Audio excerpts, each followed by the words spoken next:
Bonsoir, Josué Chinaï de Tafeu. Waouh, je suis très content. C'est toujours un honneur pour moi que de me placer ici pour partager avec vous le message de la part du Seigneur. Comme je l'ai annoncé il y a une semaine aujourd'hui, j'ai dit qu'aujourd'hui il y aura une vidéo disponible sur mon compte YouTube à partir de 20 h. Donc, si tu n'es pas mon ami sur Facebook, parce que c'est sur Facebook que je fais des notifications de mes vidéos, tu peux m'envoyer une demande d'amitié. Tu peux envoyer une demande d'amitié à Yves Schneider. Schneider, Schneider. Yves Schneider, je vais accepter l'amitié. Tu seras notifié de mes prochaines vidéos. Mais aujourd'hui, c'est samedi et je suis particulièrement content. Je suis dans un esprit d'action de grâce. J'ai envie de louer le Seigneur, de dire merci à Dieu. Et cela me rend encore de plus en plus fou de Jésus. Donc, tu peux taper dans ton YouTube, Fandanayo, et sois fou de Jésus avec moi. On va un peu écouter, pas pendant longtemps. On va un peu écouter, on va un peu danser. Un fou de Jésus. Moi, je suis un fou de Jésus. Nakotombo Nzambe ti nati. Telema, Zamba Zelengi.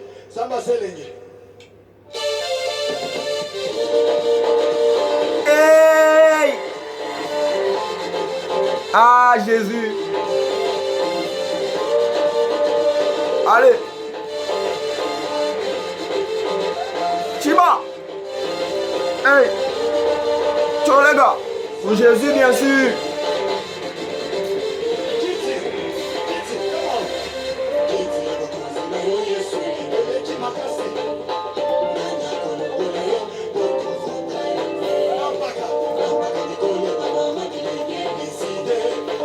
Désolé, je suis dans ça.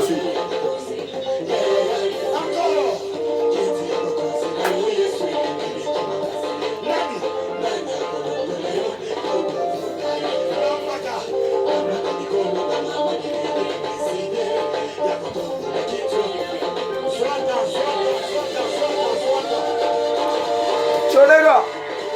Hey!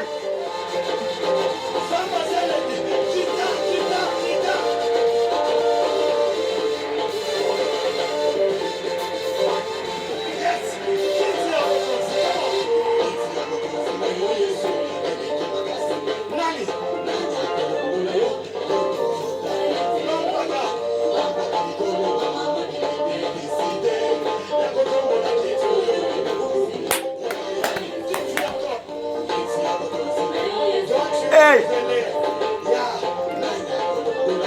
Toi tu es révélé. Hey Jésus!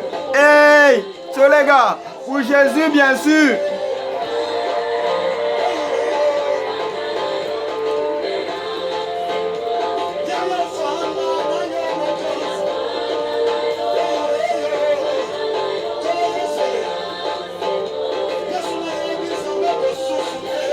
Hey Jésus! Hey! Ciao les gars!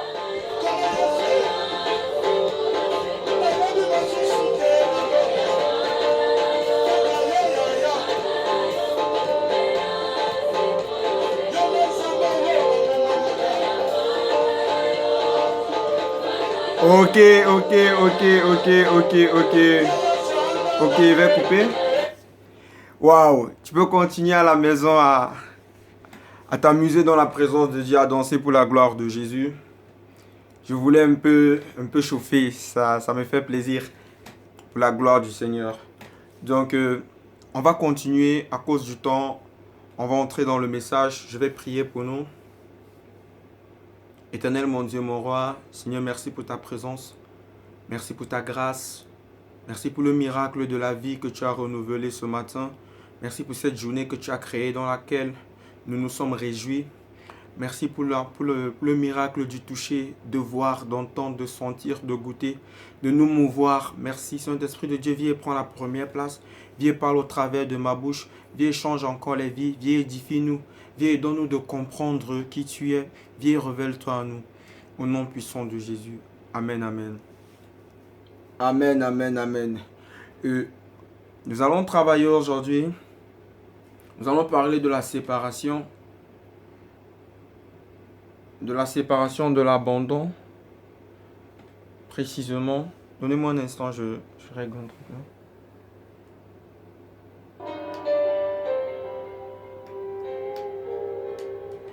Nous allons parler de l'abandon et de la séparation. Mais pas n'importe quelle séparation, pas se séparer, bon, abandonner ici, laisser les amis, abandonner à cause de Jésus. Non. Nous allons parler de l'abandon dans le sens du renoncement. Nous allons parler de l'abandon dans le sens du renoncement. Le thème de mon message aujourd'hui, c'est Isaac doit monter sur l'autel. Tu peux le noter. Isaac doit monter sur l'autel. Est le thème de mon message.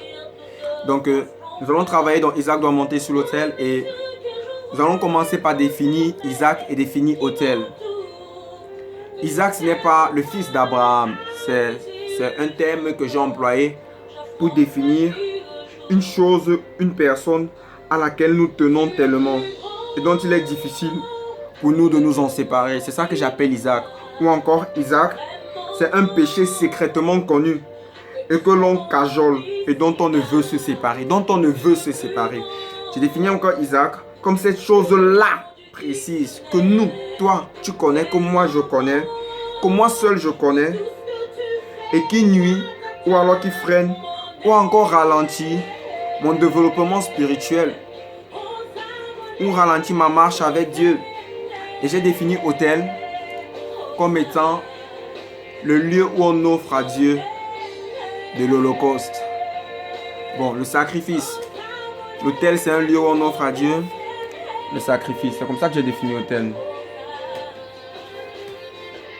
Bon, maintenant, nous allons voir dans la Bible 3 personnages bibliques qui vont nous aider à comprendre. Le premier personnage, c'est Abraham.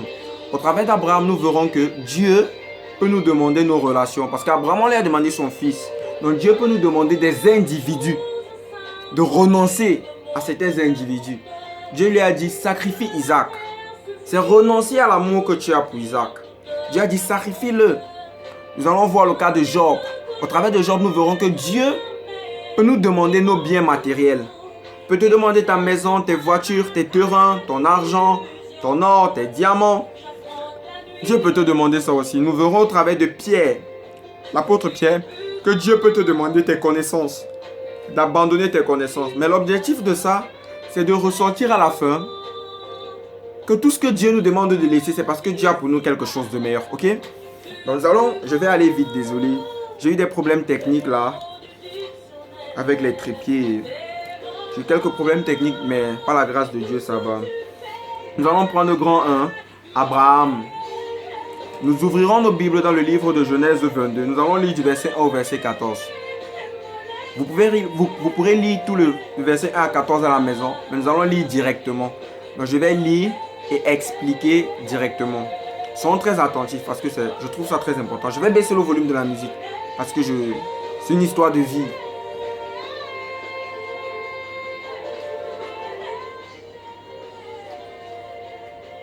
Ok. Genèse 22. On va aller une fois. Soyons attentifs. Verset 1. Après ces choses, Dieu mit Abraham à l'épreuve et lui dit, Abraham, et il répondit, me voici. Dieu dit, prends ton fils, ton unique,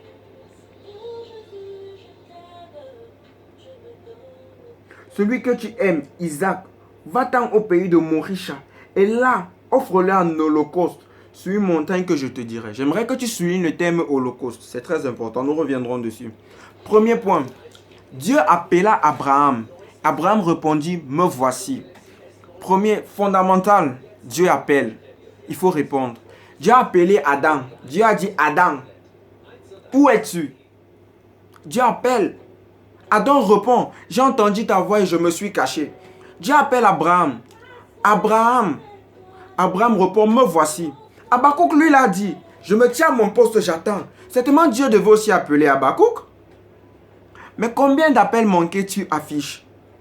Posons-nous cette question. Combien de fois Dieu t'a appelé, ça affiché appel manqué, appel en absence? Ou alors combien de fois Dieu a parlé, tu n'as pas répondu? Fondamentalement, il faut être là pour écouter. Si tu n'entends pas l'appel de Dieu, tu n'écouteras pas la suite. Si tu es dispersé ça et là, tu n'écouteras pas. Il faut être attentif. Dans ta méditation, dans tes moments de prière, dans tes rendez-vous avec Dieu, pour écouter Dieu t'appeler. et pour répondre à Dieu. Ça, c'est fondamental, c'est basique. Et j'aimerais dire que chaque fois que Dieu veut t'amener à une autre étape, que ce soit dans ton travail séculier, que ce soit dans tes projets, dans ta relation avec Dieu, dans ta marche avec Dieu, dans ton ministère, un autre niveau d'onction, un autre niveau de plénitude. À chaque niveau, tu vas traverser une épreuve. C'est comme ça.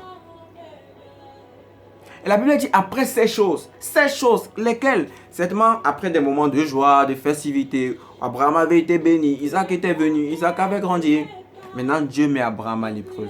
Donc c'est fondamental. Il dit va-t'en dans le pays de Morisha. Et là sur une des montagnes que je te dirai, offre-le en sacrifice. Dieu est précis. Lorsque Dieu t'appelle et lorsque Dieu te donne l'instruction. Dieu peut t'annoncer l'avenir lorsqu'il t'appelle. Mais lorsque Dieu te demande de poser un acte, Dieu est précis. Pourquoi tu ne dises pas à Dieu que tu ne savais pas dans quelle ville tu devais offrir l'holocauste? Tu ne savais pas ce que tu devais faire. Non, sois attentif quand Dieu va te parler. Il dit va à Morisha. Et sur une des montagnes, il y a plusieurs montagnes à Morisha, mais Dieu dit sur celle que je te montrerai. Là maintenant il est question d'aller à Morisha, marchant main dans la main avec le Saint-Esprit. Notre Morisha en 2018. Il faut marcher main dans la main avec le Saint-Esprit. Afin qu'il te parle, il te dise que c'est la montagne là. Donc dans tout ça, tu dois être attentif. Tu ne dois pas être dispersé dans ton esprit. Pendant que tu cherches Dieu. Et pendant que Dieu t'amène de dimension en dimension, je dirais de gloire en gloire. Parce que tout ça, c'est pour que la gloire de Dieu luise sur nous. Amen. Amen. Verset 3. Abraham se leva de bon matin, sella son âne, prit avec lui 2 serviteurs et son fils Isaac. Il fendit du bois pour l'holocauste et partit pour aller au lieu que Dieu lui avait dit. Abraham se leva de bon matin, très important. Lorsque Dieu nous parle souvent, Dieu nous demande des choses. On reste, on dit que oui, Dieu m'a demandé ceci. Qu'est-ce que tu attends? J'attends le temps de Dieu. Waouh, désolé, ça me fait un peu rire. Moi-même, je faisais partie de ces personnes-là. Jusqu'à ce que le Saint-Esprit me donne de comprendre. Que lorsque Dieu te parle et que Dieu te demande quelque chose de précis, n'attends pas 2 ans. N'attends pas la minute d'après. Commence à travailler pour ça. Parce que si Dieu ne t'annonce pas l'avenir, et quand bien même Dieu t'annonce l'avenir, qu'est-ce qu'il te dit? Il dit rachète le temps.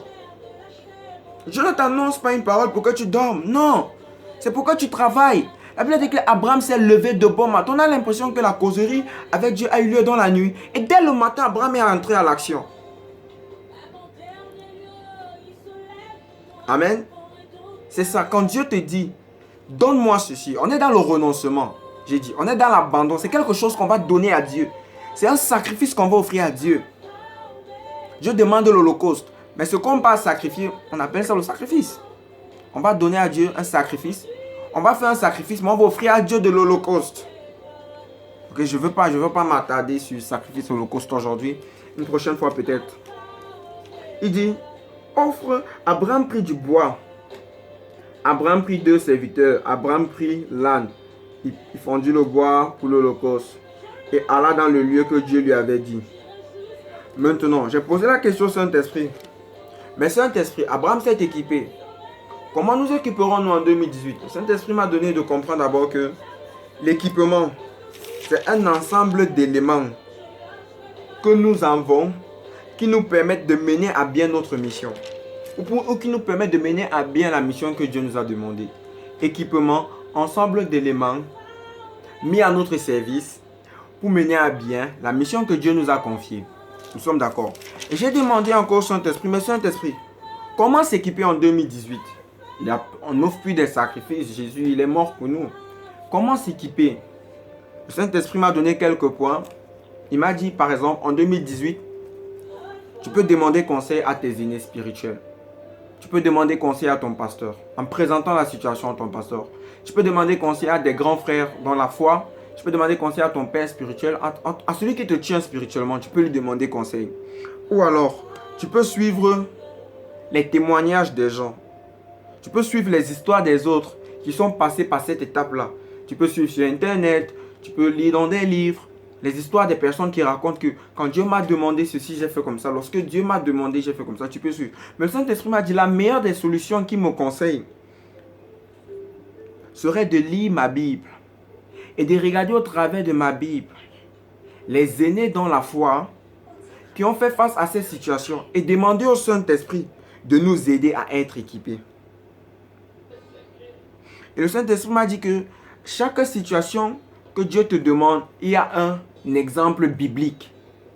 Donc à chaque situation que tu vis, quel que soit le domaine de ta vie, il y a un exemple biblique qui répond à comment tu peux te comporter. Donc on va prendre comme note que pour s'équiper, afin d'aller accomplir une mission en 2018, qu'est-ce qu'on peut faire? Une mission dans le but d'offrir un sacrifice à Dieu, une mission de renoncement. On peut regarder, il y a eu des rois qui ont renoncé à des anciens dieux. Il y a le roi Manassé. La Bible déclare que lorsque Manassé s'est rendu compte que les dieux de Zodiac, d'Astarté et d'Argon n'arrivaient pas à les sauver, Manassé est revenu vers l'Éternel et a crié à Dieu. Manassé a posé certains actes. Il y a David. Lorsque David avait péché, lorsque David a par exemple pris Bathsheba, il s'est repenti. Il y a des actions que David a posées. Il y a des actions de renoncement. Il y a Abraham, le cas actuel. Il y a Job. Il y a les apôtres qui ont renoncé. Donc, il y a des exemples bibliques. Et avec l'aide du Saint-Esprit, le Saint-Esprit t'aidera à t'équiper. Amen. Ça, c'est ce que le Saint-Esprit m'a dit. Et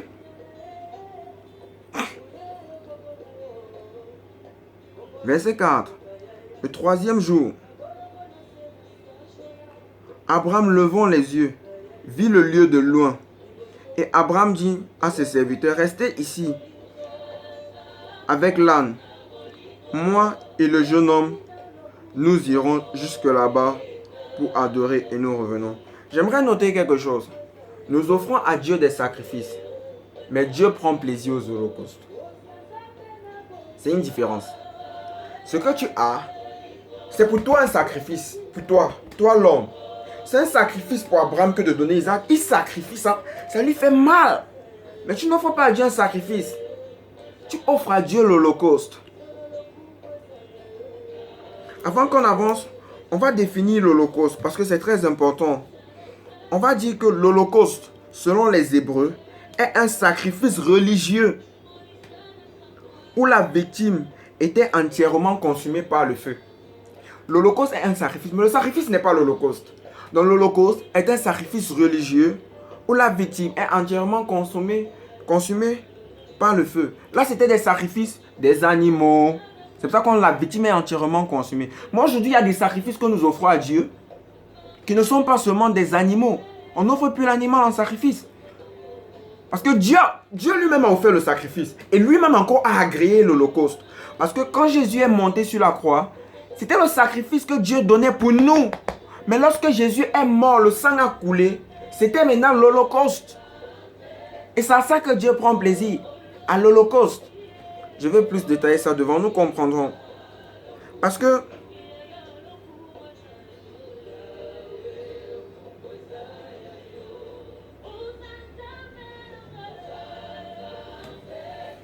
c'est important de le comprendre, de comprendre cette différence de sacrifice et d'holocauste.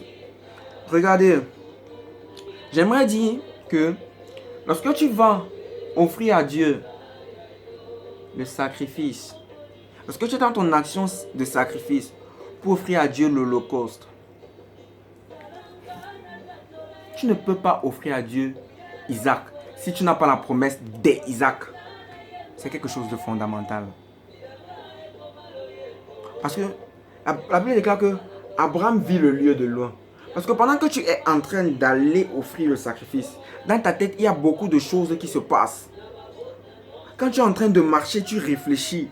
Est-ce que tu ne peux pas te séparer de quelque chose qui te tient à cœur si tu n'as pas la promesse de Dieu de plus grande? Dieu avait dit à Abraham, Saint-Esprit, prends contrôle. Dieu avait dit à Abraham, je te donnerai une progéniture comme les étoiles dans le ciel. Donc Abraham savait que je peux sacrifier mon Isaac, mais j'ai la promesse d'Isaac.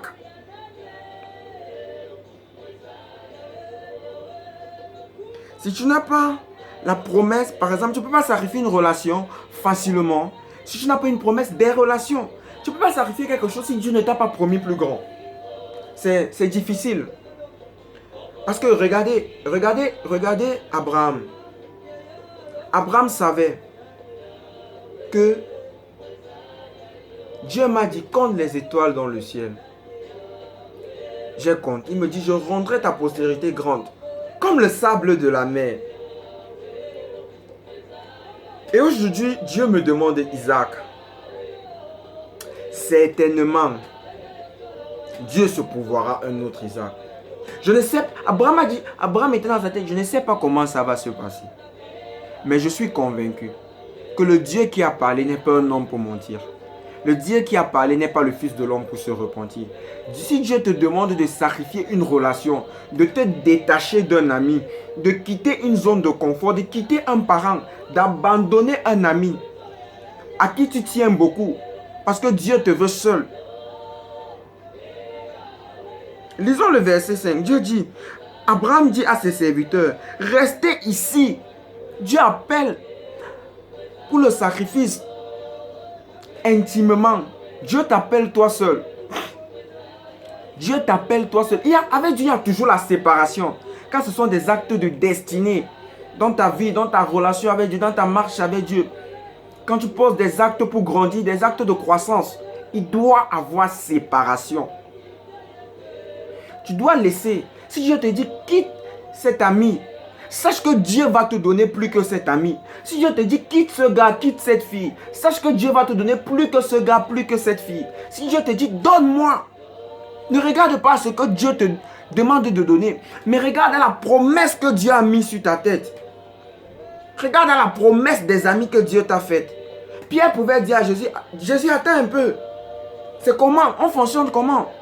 Jésus dit, si tu as quitté père, mère, frère, dans le siècle présent, tu retrouveras cela au centuple, dans le siècle présent et dans le siècle à venir. Donc si Dieu te dit abandonne, ami, petit ami, relation, partenaire, sache que tu retrouveras dans ce siècle, fois 100, amis, relation, partenaire, mari, femme, tu retrouveras cela au centuple, dans le siècle présent, dans le siècle à venir. C'est ça qui nous aide à offrir l'Holocauste. C'est un élément très important. Parce que il y a certaines personnes qui partent au lieu que Dieu a dit. Il ne faut pas l'Holocauste. Ils rentrent. Continuons. Il y a quelque chose qui vient dans mon esprit. Il y a certaines personnes qui doivent offrir le sacrifice que Dieu leur demande de faire, c'est de pardonner à quelqu'un. Et l'acte de pardon que tu dois poser, c'est un acte qui s'accompagne d'abord de reconnaissance et de confession. Tu dois confesser ce que la personne t'a fait à quelqu'un.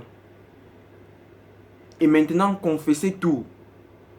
Et dire à cette personne, par exemple un aîné dans la foi, que voilà ce que tel m'a fait, mon ami, là, il s'est comporté comme ça envers moi et depuis je le garde à mon cœur, voilà, mais j'ai décidé de lui pardonner. J'aimerais d'abord me libérer et après, tu vas voir ton ami, tu lui dis, je suis désolé. Si tu n'arrives pas à parler à ton ami directement, il y en a, ça se passe comme ça. Mais le Saint-Esprit attire mon attention en disant que dans ce cas de figure, il faut faire attention. Il faut reconnaître à qui tu vas aller faire cette confession.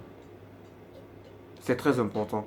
Il faut reconnaître vers qui tu feras cette confession. C'est ça, c'est une parenthèse, c'est venu dans mon esprit. Vers qui tu feras cette confession avant d'aller voir. C'est pas à tout le monde qu'on le fait. Ok? On va continuer.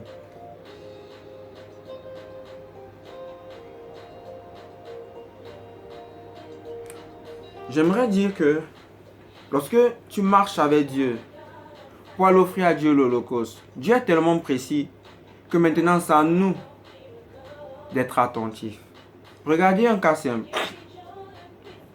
Dieu dit à Josué, je livrerai Jéricho entre tes mains. Mais qu'est-ce que Josué fait? Josué envoie les espions quand même à Jéricho. Ça, c'est toujours dans l'équipement. Pour mieux connaître. Dieu dit à Moïse, ce peuple entrera à Canaan. Mais qu'est-ce que Moïse fait? Il envoie les espions à Canaan. C'est pour être sûr. C'est pour se rassurer de bien faire la chose et de ne louper aucun élément. Rien ne doit t'échapper. Rien ne doit t'échapper. Tu dois être focalisé et avoir les regards uniquement sur la montagne. Uniquement sur le Saint-Esprit. Te laisser guider seulement par le Saint-Esprit. Tu dois te concentrer totalement. Nous entrons au verset 5. À partir d'ici, ça devient très important parce que c'est la chose qui... C'est là où ça commence. Verset 5. Abraham dit à ses serviteurs, restez ici avec l'âne. Moi et le jeune homme, nous irons jusque là pour adorer et nous reviendrons auprès de vous.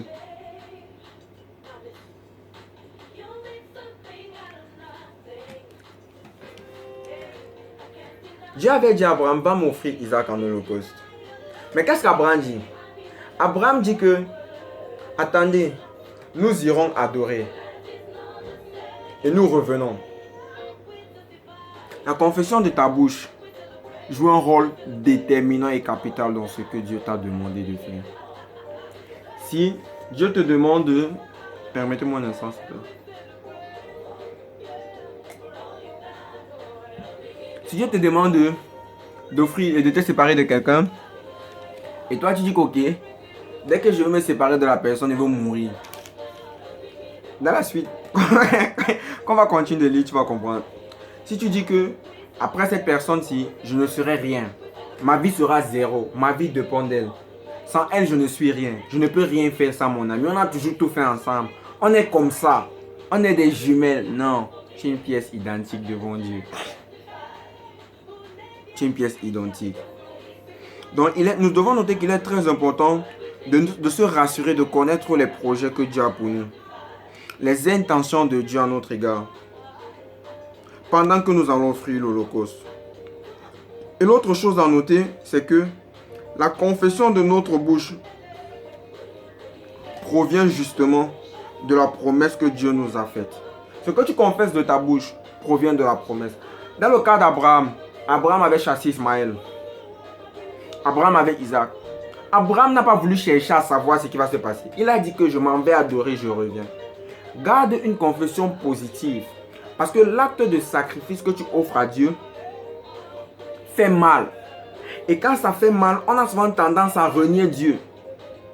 Et quand tu renies Dieu, pas les murmures, pas les grincements dedans, tu offres à Dieu un holocauste qui n'agrée pas. Gardons-nous de murmurer. Et j'aimerais dire quelque chose. Les enfants n'offrent pas à Dieu des sacrifices. Non. L'enfant de Dieu n'offre pas à Dieu un sacrifice. L'enfant ne sait pas ce que c'est. Mais un fils offre à Dieu un sacrifice. Si tu es enfant de Dieu, je prie le Saint-Esprit qui t'aide à ce que tu deviennes un fils de Dieu. Parce que Dieu ne traite pas avec les enfants de Dieu, mais Dieu traite avec les fils. On ne confie pas les secrets à l'enfant. On confie les secrets au fils. On ne confie pas des choses importantes à l'enfant. On les confie au fils. Dieu traite avec les fils. Et dans cette génération de 2018, Dieu recherche des fils et non des enfants. Dieu ne cherche pas des enfants de Dieu. Dieu recherche des fils pour envoyer. Ok? Amen. Nous allons continuer au verset 6. Abraham prit le bois pour l'Holocauste, le chargea sur son fils Isaac et le porta dans sa main. Et porta dans sa main le feu et le couteau. Et ils marchaient tous deux ensemble. Abraham prit le bois pour l'Holocauste, le chargea sur son fils Isaac et porta dans sa main le feu et le couteau. Ils marchaient tous deux ensemble. Vous allez remarquer que le thème Holocauste revient plusieurs fois. Le terme holocauste, à plusieurs fois on parle de l'holocauste. Je vais vous expliquer un peu. Lorsque tu prends la victime que tu vas sacrifier, qu'on appelle le sacrifice, tu poses sur l'autel là. Ce n'est pas encore l'holocauste. Mais c'est quand tu égorges la victime, quand le sang coule, on brûle. Là, ça devient l'holocauste. Selon les Hébreux. C'est pour ça que j'ai défini l'holocauste comme un sacrifice religieux où la victime était entièrement consumée par le feu. On est d'accord? Et pourquoi est-ce qu'on dit holocauste, holocauste, holocauste? Le Saint-Esprit m'a donné de comprendre que il y a des personnes à qui Dieu demande l'holocauste, qui se préparent à l'offrir l'holocauste, qui arrivent au lieu où on doit offrir l'holocauste, mais qui n'offrent pas à Dieu l'holocauste. Ils offrent à Dieu un sacrifice. Parce que le sacrifice, c'est quelque chose qui te fait mal quand tu donnes. David pouvait dire par exemple, je n'offrirai pas à Dieu quelque chose qui ne m'a rien coûté. C'est ça le sacrifice. C'est quelque chose qui te coûte, qui ne te laisse pas à l'aise. Mais il y a des personnes qui arrivent avec leur relation, au lieu où ils doivent offrir l'holocauste, ils n'offrent pas l'holocauste. Ils rentrent avec l'holocauste dans le cœur. On va se poser la question, mais en 2018, où est l'autel où nous devons offrir l'holocauste à Dieu? Est-ce qu'on va encore dresser des autels de bois? Non, il y a un seul autel qui a été dressé pour les chrétiens. C'est là-bas, à Golgotha. C'est la croix de Jésus. C'est là-bas qu'on offre nos holocaustes. Parce que Jésus lui-même a été offert. Il a été élevé. Comme l'holocauste. Donc c'est sur la croix de Golgotha qu'on offre nos holocaustes. Quand tu viens abandonner, tu dis de ta bouche, j'abandonne encore cette relation sur la croix de Golgotha. Ça c'est ce qu'on dit avec nos bouches. On dit j'abandonne Seigneur, je renonce à cette relation. Je renonce à cette amitié. Seigneur, je sacrifie cette amitié pour toi. Et on rentre. Mais dans nos cœurs, on continue de vivre cette amitié. On est rentré avec l'holocauste. On a juste fait le sacrifice. On a peiné d'aller jusque là-bas pour ne pas pouvoir offrir l'holocauste, mais offrir à Dieu le sacrifice. My God. Donc on a souffert de monter à Maurice en marchant à pied pour aller offrir à Dieu le sacrifice, alors que Dieu a demandé l'holocauste. Je vais vous montrer une différence. Allons-y.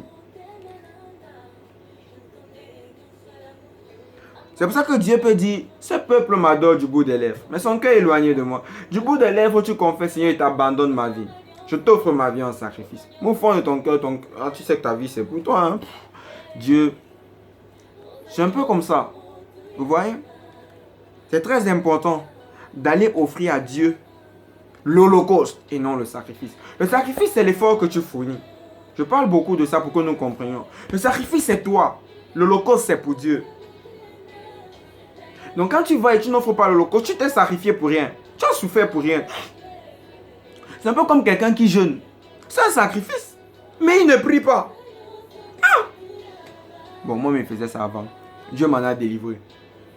Et quand Dieu m'en a sauvé, que j'ai compris que c'est comme la grève de la faim. Tu jeûnes sans prier. C'est bizarre.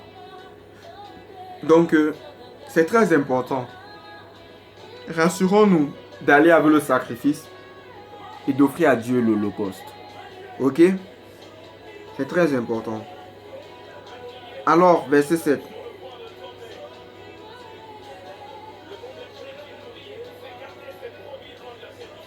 Verset 7. Alors Isaac parlant à Abraham, son père, dit, mon père, et il répondit, me voici mon fils. Isaac reprit, voici le feu et le bois, mais où est l'agneau pour l'holocauste? L'agneau c'est quoi? C'est ça qu'on appelle le sacrifice. Et qu'est-ce que l'agneau produit? L'holocauste. Verset 8. Abraham répondit, Dieu se pourvoira lui-même de l'agneau pour l'holocauste. Et ils marchaient tous deux ensemble. On a vu au verset 5 déjà. Abraham a dit, restez ici mes serviteurs. Mon enfant et moi, nous partons là-bas adorer Dieu et nous revenons. Très important, lorsque Dieu t'appelle à aller lui offrir un holocauste, tu dois garder ça pour toi.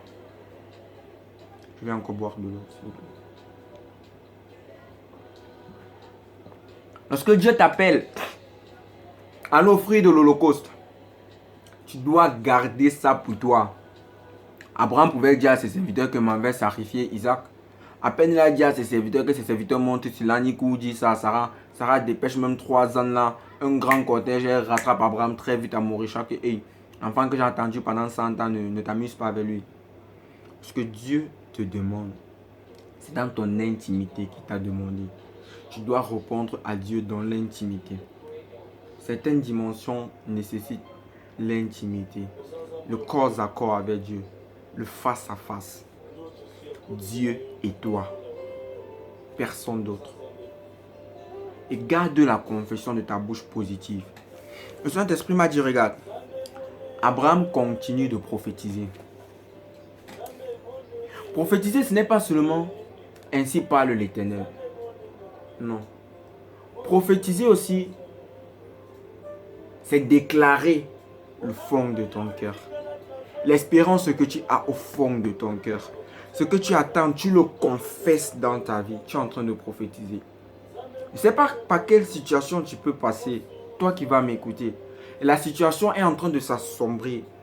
Prophétise en confessant qu'elle va devenir claire.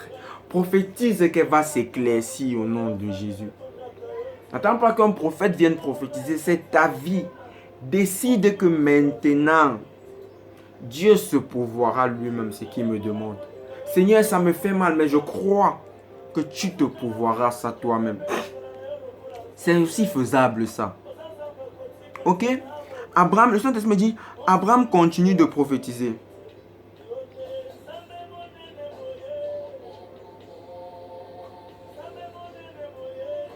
Abraham continue de prophétiser. Pourquoi? J'ai posé la question d'esprit. Mais pourquoi Abraham continue de prophétiser? Saint-Esprit m'a répondu.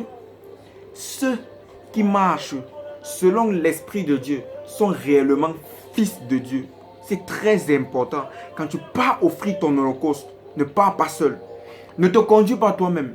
Laisse le Saint-Esprit ou permets au Saint-Esprit de te conduire. Parce que c'est le Saint-Esprit qui va te souffler ce genre de paroles. C'est le Saint-Esprit qui va mettre en toi ce genre d'espoir.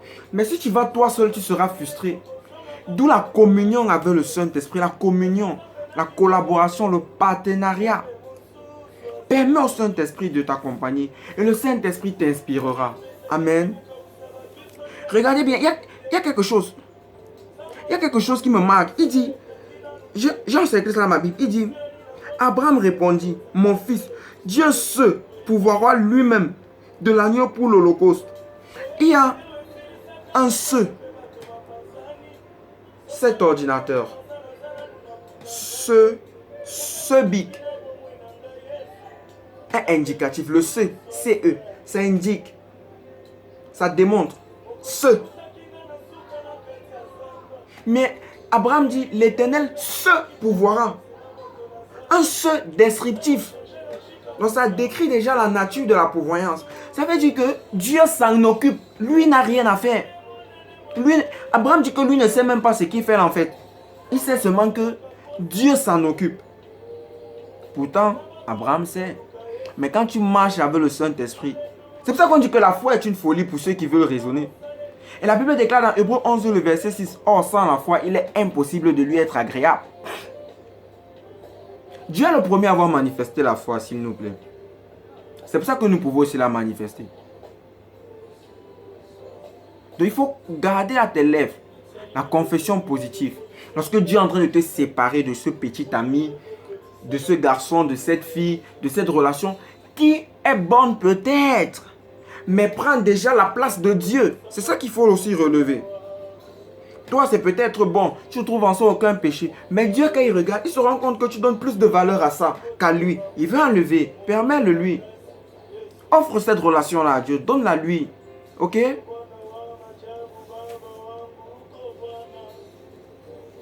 Nous allons continuer, permettez, je regarde un peu mes notes.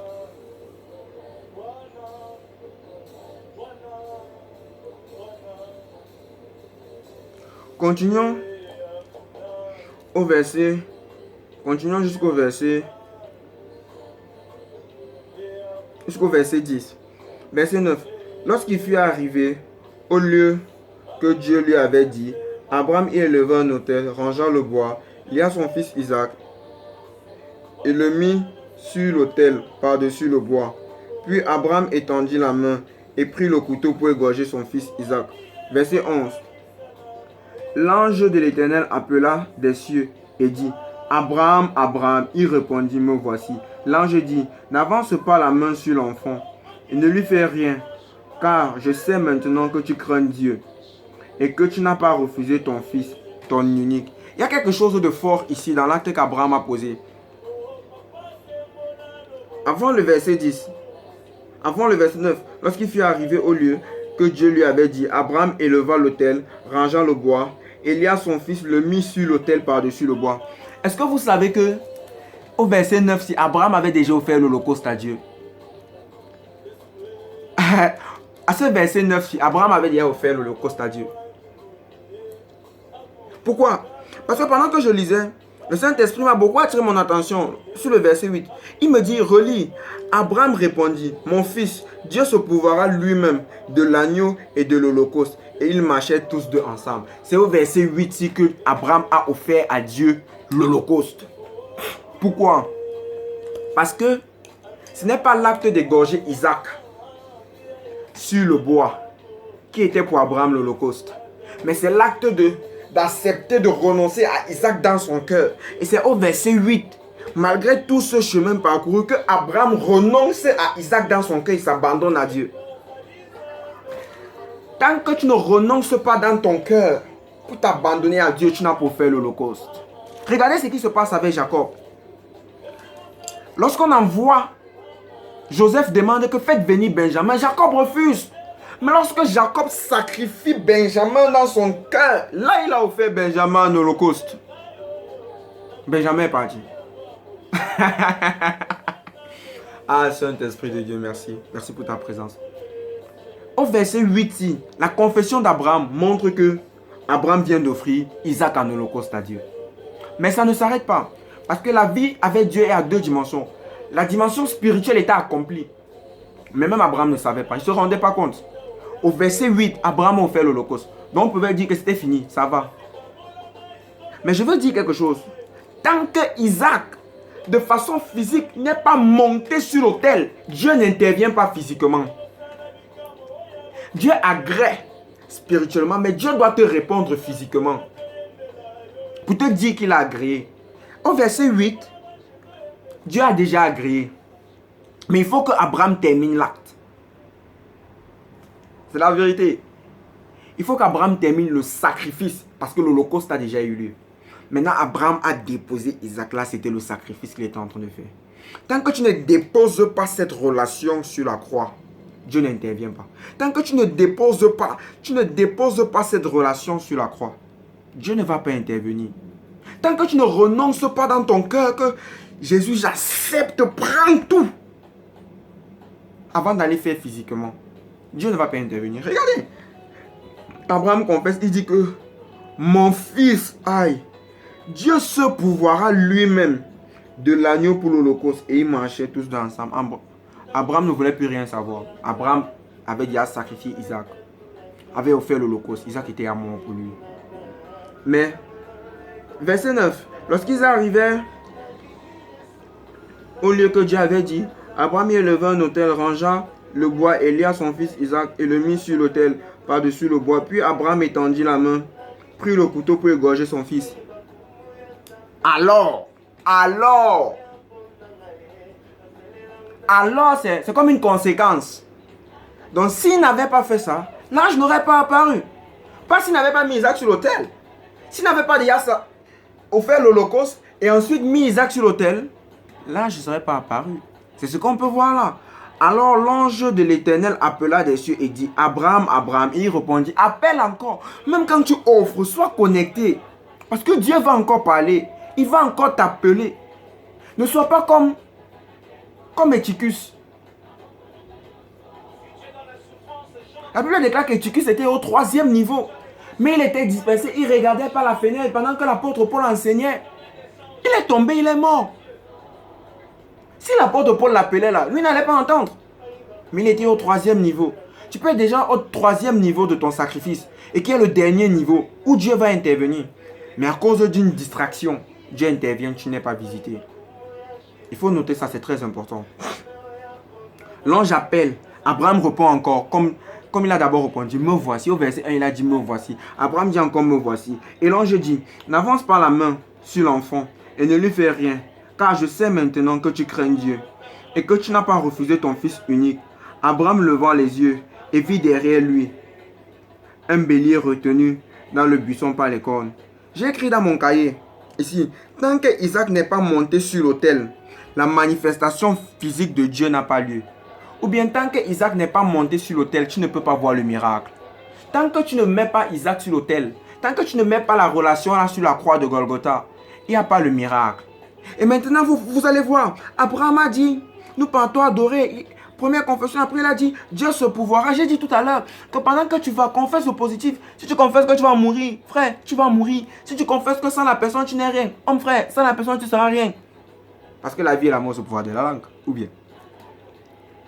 Et maintenant, tout ce qu'Abraham a prophétisé arrive. Dieu s'est pourvu de l'Holocauste. Il va offrir ça en sacrifice.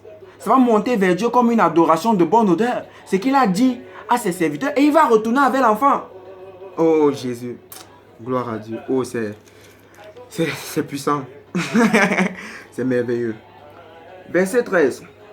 Abraham levant les yeux, vit derrière lui un bélier retenu dans un buisson par les cornes. Et Abraham alla prendre le bélier et offrir en holocauste à la place de son fils. Abraham donna à ce lieu le nom de Jéhovah-Jireh. C'est pourquoi l'on dit aujourd'hui.